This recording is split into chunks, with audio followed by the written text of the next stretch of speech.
but there are no old, bold helicopter pilots, okay? Correct. And I'm an old helicopter pilot, so you don't have to worry. It's perfectly safe to go on the helicopter with me, okay? This is before you got to the drilling platform. Go out to the drilling platform. As the helicopter rises, there's a part of the helicopter rise which, have you heard the term crescent of death? Yes, I have. Okay.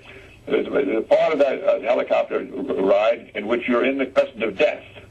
And in the crescent of death, if you have a failure of the helicopter, you had it, okay? And that generally occurs on takeoff when you have a vertical rise and you have no horizontal velocity, okay?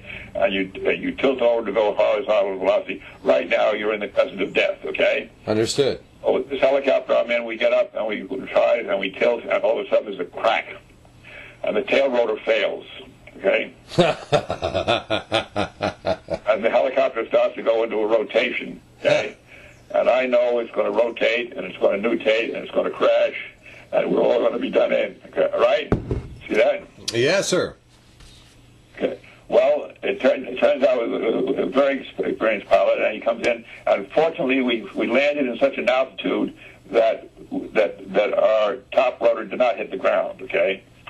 So we did cartwheel across the ground, but the helicopter got smashed, but not smashed. We all survived. But now we're worried about fire. We have to get out, and so we're out crawling on the ground underneath this top rotor, which is still sort of rotating above us, okay? And I'm crawling on the ground, and I find myself crawling on the ground next to the pilot. See, and I'm in a state of shock. There's no question about that. So what do I say? I say a wisecrack. I said, "You see, I told you, helicopters are dangerous." Okay. And he says, "Oh, he was furious." Okay. He wanted to punch me in the nose right there. You know, who's this wise guy? I just saved his life, and he has to give me this wisecrack. Of course, what else was I supposed to say? Okay, you see, I'm in a state of shock. Now, the next question, we decided, what do we do now? And the company says, well, we'll get you another helicopter and take you out to the platform.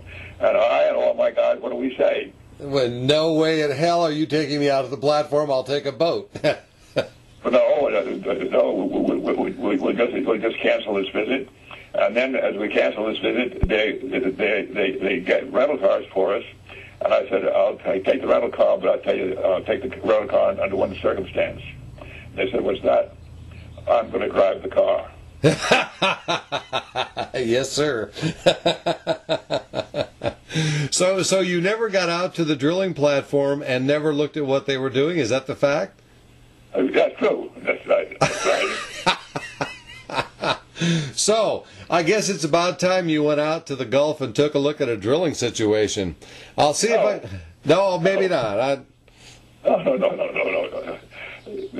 I'm just trying to tell you that the fact that I didn't see that drilling platform didn't mean that I haven't seen drilling platforms or other equivalent of things of that kind. You know, I just thought you would find this an interesting anecdote. Yes, absolutely. John. You're saying to me, how can you talk about this? Were you there? I mean, I was out and looked at the Santa Barbara panel many times. Okay. All right. Well, I guess the next step relative to this particular issue is to get a phone call of inquiry generated from somebody at BP who's got their head on straight. Because as far as I can tell, the dispersant that they're using is probably compounding the problem rather than helping. Are you in agreement with that? I would use those words. Yes, sir. Okay. All right. Then I know where my cue is there. All right. So I'm going to stop right here, John.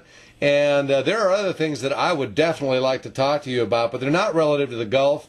And I think that the public's interest is the Gulf.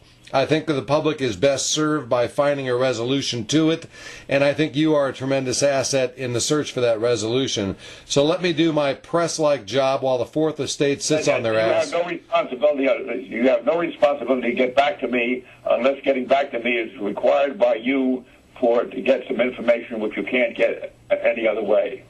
Yes, sir. Understood. And I think now that the thing to do is to make this conversation available to individuals at BP. And I have. Whatever you want to do. That's the point I'm trying to take. You do with this what you want to do because you're free press. Okay. Yes, sir. Okay. If you happen to be, for example, from BP and we're talking to me right now, and it turned out that you were a responsible person in BP with respect to this thing in terms of taking action, you'd have gotten an entirely different response from me than you're getting. You see that? Yes, sir, I do. Because you have no responsibility, direct responsibility for what's happening out there. You see that? And the free press should not have direct responsibility for what's happening out there because that colors their story. Yes, sir. I understand. All right. Well, sir, I guess at this point the best thing I can do is sign off and thank you again for taking the time. I really do appreciate it. I'm not supposed to say I appreciate it. I'm not supposed to compliment you or not compliment you. Okay. All I can say is, hey, keep doing your job. Yes, sir. I shall do that, sir. And I look forward to speaking with you again. Hopefully we'll have the Gulf resolved and we can speak about other things. I'll tell you something. I have a plan for my life, okay? Yes, sir. And I live to be 100. Oh, good. Unless you're foolish and get knocked off, you've got plenty of time to talk to me in the future. I believe that, John. I so enjoy speaking with minds like yours, sir. So I'm going to sign off and get busy with some other things. Please give my best to your good wife. I imagine it's a gorgeous day in Honolulu. And maybe some... That's right, yes. Oh, I'd love to go to Hawaii. Someday perhaps I'll get out there and I'll have a chance to buy you lunch, but we'll go to a different restaurant where they don't have chandeliers. I'll give you a very interesting anecdote to finish this call, okay? All right? Yes, sir. And that is that I have, by my bedside, I have a clock which is set with various alarms to wake me up in the middle of the night or things of this kind, okay? Yes, sir. And that clock was getting old and tired, and so I bought a new clock, okay? And I bought a new clock, which I thought was just like the old clock, but it wasn't. The new clock was made in China. And this clock has the following terrible attitude. A, when the alarm goes off, you can't hear it.